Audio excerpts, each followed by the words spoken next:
Hello and welcome to Concepts Made Easy, your go-to space for clear, concise and conceptual learning. I'm Dr. Akriti Chog and in today's session we are going to cover the topic cross-tabulation, scatter plot and time series plot.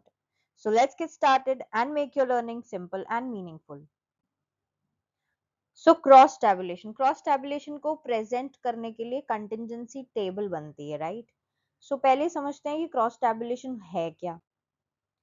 तो जो अभी तक हमने पढ़ा है visualisation के लिए, categorical के लिए अलग पढ़ा, न्यूमेरिक डेटा के लिए अलग पढ़ा, यहाँ पे क्या डिफरेंस है? यहाँ पे ये डिफरेंस है कि अभी तक जो पढ़ रहे थे उसमें एक लिमिटेशन थी कि एक ही वेरिएबल को प्रेजेंट करने की बात हो रही थी। अभी तक विजुअलाइजेशन किसकी हो रही थी? सिर्फ वन वेरिएबल की, सिर्फ एक ही वेरिएबल की बात कर रही थी। व्हाट इफ कि मोर देन वन वेरिएबल है, मोर देन वन वेरिएबल है, तो उसके लिए क्या होगा? उसके लिए हम क्रॉस टैबुलेशन की के अंदर उसको रिप्रेजेंट कर सकते हैं, right? So crosstab, short for cross tabulation, is a statistical tool used to examine the relationship between two categorical variables by displaying the frequency count of observation that fall into each category combination. तो ये समझना है कि cross tabulation जो है उसके अंदर दो वेरिएबल्स प्रेजेंट करे जा सकते हैं थ्रू कंटिंजेंसी टेबल जो भी पढ़ेंगे इसकी डेफिनेशन। और दो वेरिएबल्स कौन से इन नेचर होने चाहिए? दोनों के दोनों होने चाहिए categorical in nature, right?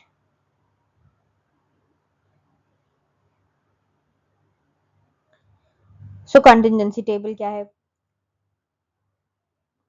What is contingency table? A contingency table shows how variables are related by organizing them into rows and columns. Cross tabulations can be presented in contingency table. It helps you answer questions like, does gender affect product preference? So there are two categorical variables here, एक तो gender और दूसरा product preference. अब ये इन दोनों को अगर present कर दिया जाए in the form of rows and columns तो उसको क्या कहेंगे हम? Contingency table. नेक्स्ट एग्जांपल है, is there a relationship between education level and voting behaviour? इसके अंदर जो वेरिएबल एक फर्स्ट है वो है एजुकेशन लेवल और दूसरा वेरिएबल कौन सा है? Voting behaviour. दोनों के दोनों ही क्या है? कैटेगोरिकल वेरिएबल्स है। कैटेगरी वेरिएबल्स होते क्या है? जिन पे आप कोई भी न्यूमेरिक अर्थमेटिक कैलकुलेशन नहीं कर सकते हो, ये सिर्फ कैटेगरीज हैं, राइट? एग्जाम्पल देख लेते हैं। जैसे यहाँ पे है मेल फीमेल, तो ये एक कैटेगोरिकल वेरिएबल है। कैटेगरी क्या है यहाँ पे? जेंडर। और दूसरी कैटेगरी क्या है? कॉफी की प्रेफरेंस। सो दो कैटेगरीज हैं यहाँ पे। कॉफी की प्रेफरेंस में कितने ऐसे लोग हैं जिनको कॉफी पसंद है, कितने ऐसे लोग हैं जिनको कॉफी पसंद नहीं है। बट इसके अंदर भी जेंडर के अंदर दो कैटेगरीज आ गई, मेल फीमेल। तो अगर ये 35 देखे तो क्या कह रहा है? ये 35 ये फ्रीक्वेंसी काउंट है। ये क्या है? काउंट है, राइट? ऐसे 35 फीमेल्स हैं जिनको कॉफी पसंद है, ऐसे 15 फीमेल्स हैं जिनको कॉफी पसंद नहीं है। तो वेरिएबल वन हमारा जो है और ये जो वेरिएबल टू है इनको कैटेगरीज में डिवाइड करके हम फ्रीक्वेंसी काउंट्स यहाँ पे लिखते हैं। इसको क्या कहते हैं हम? Contingency table. और यही है क्रॉस टैबुलेशन, राइट? तो ये 2x2 की कंटिजेंसी टेबल है जिसके अंदर रोज में क्या है? जेंडर, मेल या फीमेल, और कॉलम में क्या है? कॉफी की प्रेफरेंसेस, लाइक्स और does not like. And if you talk about scatter plot, वो क्या है? So what is scatter plot? Scatter plot is a graph that shows the relationship between two numerical variables by displaying points on a two-dimensional grid. So जहां पे हमने cross tabulation पढ़ा था, cross tabulation के अंदर क्या था? दोनों वेरिएबल्स कैसे थे? कैटेगोरिकल इन नेचर थे, कैटेगोरिकल इन नेचर थे।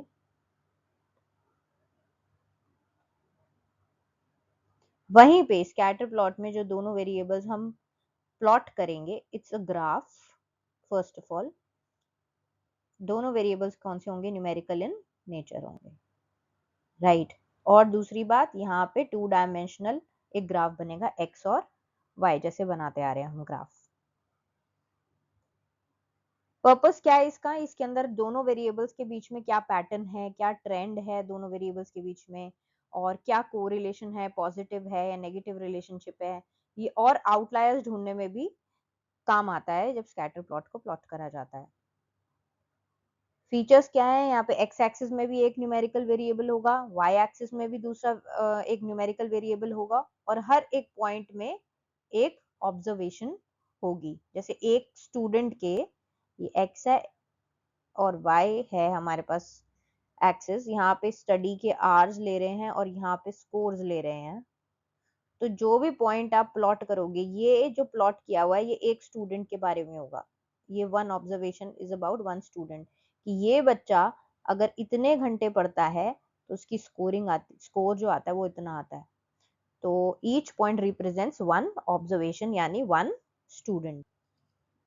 मूविंग ऑन, जैसे exam relationship between advertising spend and sales, तो ये हम ग्राफ में इसको रिप्रेजेंट कर सकते हैं। एडवर्टाइजिंग के ऊपर कितना स्पेंड किया पैसा और उससे सेल्स पे क्या इम्पैक्ट पड़ा। तो क्या एडवर्टाइजिंग जब इंक्रीज करी तो सेल्स भी इंक्रीज हुई, ऐसे क्वेश्चन का आंसर हमें स्कैटर प्लॉट से मिलता है, right. Moving on, example. So student A का, अगर ए के बारे में है कि वो 1 आवर पढ़ता है तो उसके स्कोर आता है 50, 2 आवर्स पढ़ेंगे तो 55, 3 आवर्स पढ़ा सी तो उसके 60 आए। तो इसको अगर स्कैटर प्लॉट में हम रिप्रेजेंट करें तो क्या है कि फर्स्ट जो है स्टूडेंट, उसने अब 1 घंटे पढ़े तो उसके 50 मार्क्स आए, राइट। जो सेकंड स्टूडेंट है, बी जो स्टूडेंट है, तो ये जो पॉइंट है ये ए के बारे में है, ये जो पॉइंट है वो किसके बारे में है, बी के बारे में है, ये जो पॉइंट है वो सी के बारे में है। तो ऐसे ही ये जो इंडिविजुअल पॉइंट्स हैं ये अलग अलग स्टूडेंट्स के बारे में हमें इंफॉर्मेशन देता है। तो ए जो है वो 1 घंटा पढ़ा तो उसके 50 मार्क्स आए, बी 2 आवर्स पढ़ा तो उसके 55 आए, सी जो है वो उसके 60 मार्क्स आए हैं, वो 3 आवर्स पढ़ा है। तो so on and so forth. तो एक्स एक्सिस पे हमारे पास आ रहा है आवर्स स्टडीड, ये भी एक न्यूमेरिकल वेरिएबल है, और एग्जाम स्कोर भी एक न्यूमेरिकल वेरिएबल है। और हम ये बता पा रहे हैं कि ये एक अपवर्ड स्लोपिंग कर्व है जो डिपिक्ट कर रहा है कि जैसे जैसे आवर्स बढ़ते जाएंगे पढ़ाई के, वैसे वैसे स्कोर्स भी बढ़ते जाएंगे। तो मूविंग ऑन, ये डेटा क्या शो कर रहा है, positive correlation, as study hours increase exam scores also tend to increase. So जो नेक्स्ट आता है वो आता है time series. So time series plot, a time series plot is a line graph that shows how a variable changes over time। तो यहाँ पर हमारे पास जो ग्राफ होगा हमेशा एक्स एक्सिस पे टाइम आएगा, और यहाँ पे जो वेरिएबल अंडर स्टडी है वो आएगा हमेशा, राइट। और ये बताएगा कि ओवर टाइम इस वेरिएबल में क्या चेंजेस आ रहे हैं। क्या पर्पस है इसका, to observe trends, seasonality and patterns over time. Variable में क्या चेंजेस आ रहे हैं, क्या ट्रेंड फॉलो कर रहा है वो, क्या सीजनैलिटी है या क्या पैटर्न्स ओवर टाइम वो चेंजेस आ रहे हैं, कैसे आ रहे हैं, वो सारा हमें टाइम सीरीज प्लॉट पे मिलता है। फीचर्स क्या रहेंगे, एक्स एक्सिस पे हमेशा टाइम रहेगा, या वो डेज हो, मंथ्स हो, ईयर्स हो, कुछ भी हो सकते हैं। एक्स एक्सिस पे वो न्यूमेरिकल वेरिएबल रहेगा अंडर स्टडी, जैसे अगर हम स्टॉक प्राइसेस जानना चाहते हैं ओवर टाइम क्या चेंज आया तो वो वाई एक्सिस पे प्रेजेंट होगा, और डेटा पॉइंट्स जो हैं उनको कनेक्ट किया जाएगा with lines to show the flow of time. Example, monthly sales data for a company over 12 months. तो यहाँ पे टाइम में आ गया हर मंथ, जनवरी, फेब, मार्च, अप्रैल, इस तरीके से। और यहाँ पे वाई एक्सिस में आ जाएगा सेल्स। तो मंथली सेल्स पता चल रही है, इससे क्वेश्चन के आंसर कैसे निकलेंगे, Does sales increase during holidays? Is there a seasonal pattern? तो इस तरीके के आंसर्स हमें टाइम सीरीज प्लॉट से मिलते हैं। सो एग्जांपल देख लेते हैं। सो ये हमारे पास डेटा है, मंथ वाइज सेल्स का डेटा है। जनवरी में 120, फेब में 135। तो इस तरीके से हम उसको प्लॉट कर सकते हैं। तो जनवरी में जो सेल्स थी वो 120 थी, तो जनवरी का डेटा है 120। फेब्रवरी में सेल्स हुई 135, मार्च में हुई 150, and so on and so forth. तो जब भी हम एक्स एक्सिस पे देखेंगे, यहाँ पे टाइम देखेंगे, चाहे वो डेज हो, चाहे वो मंथ हो, चाहे वो ईयर हो, और वाई एक्सिस पे क्या देखेंगे, एक numerical variable. So this was it about the cross tabulation and scatter plot and time series plot. So we'll meet you in the next lecture. Thank you so much.